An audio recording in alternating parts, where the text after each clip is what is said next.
lamang panahon at ang oras.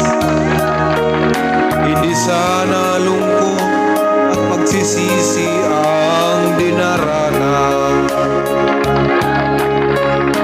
hanggang sa mga sandaling ito